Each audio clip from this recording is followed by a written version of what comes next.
Let's talk a little bit about neutral versus externally rotated in our bodies. So these are terms if you're going through teacher training, or if you're teaching, or just if you're understanding in your own body how you're moving within the planes of motion. You hear someone cue externally rotate, you can understand a little bit more about what we're talking about. So relative to yoga, when we talk about externally rotated postures, we're referring often to what the front leg is doing.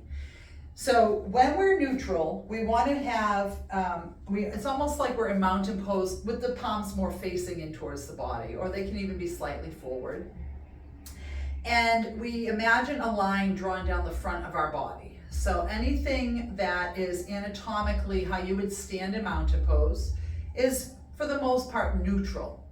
When we start to move in the transverse plane, so especially when we're talking about hips, when we're moving in the transverse plane, twisting our legs outward or twisting the shoulders back, twisting in those sockets, then we're externally rotating. We're moving away from the front of the body. So it's always relative to the line in the front of the body.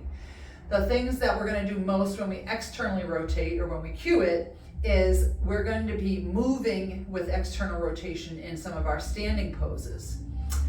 Our most common one is our warrior two. So when we're in our warrior two, we have our hips coming to the side. So my left leg is neutral, even though I have some extension outward, it's neutral in terms of its rotation. And my right leg or the front leg is externally rotated. So the front leg is what makes this an externally rotated posture. So our warrior two is an example of external rotation. And then anything we do off of warrior two, reverse, extended, triangle pose, when we come up into our half moon, these are all external rotation postures because that front leg, that front thigh is an external rotation.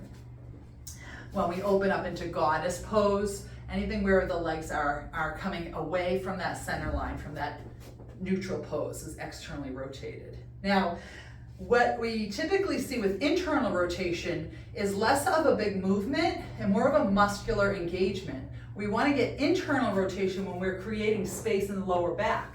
So when we're in mountain pose, we actually find a little bit of internal rotation of the thighs. So you can see my bones aren't moving, but I'm engaging the muscles and rotating my thighs inward. So I also want to get that internal rotation when I'm finding chair pose or any back bends.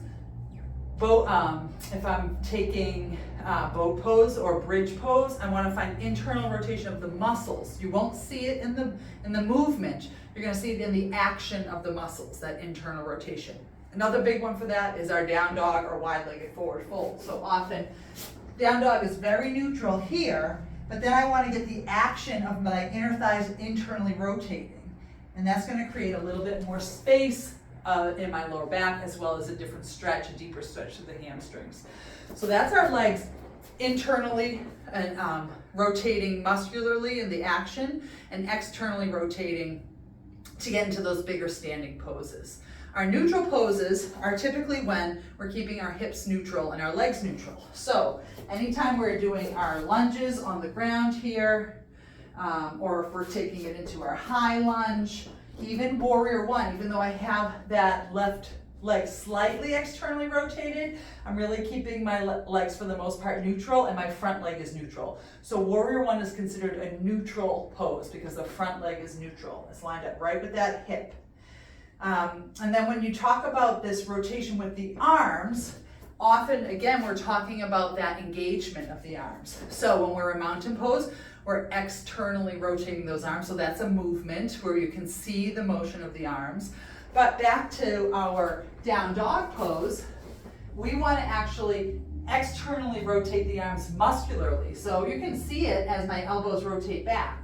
But there's not much change happening all the way up to the shoulder. But by doing this external rotation, what I'm doing is I'm allowing my elbows to bend back, and I'm also engaging all the muscles in my upper back. So there's that. A lot of times when our hands are planted, whether we're getting ready to do inversions or down dogs, we're externally rotating those arms. It's almost as if I can feel myself squeezing the arms in together. So you're going to see external rotation in the arms More so when you're seeing that engagement of the arms, you're going to see it in the legs when you're taking the big movements into our standing externally rotated poses. And then you're going to also see a lot of engagement of the muscles internally in the legs to get some space in the lower back. So again, one more time, neutral, coming into that mountain pose. Anatomically neutral is palms facing in, nice tall spine, and then anything moving away from the center line of the body is external rotation. External rotation of the arms, external rotation of the legs.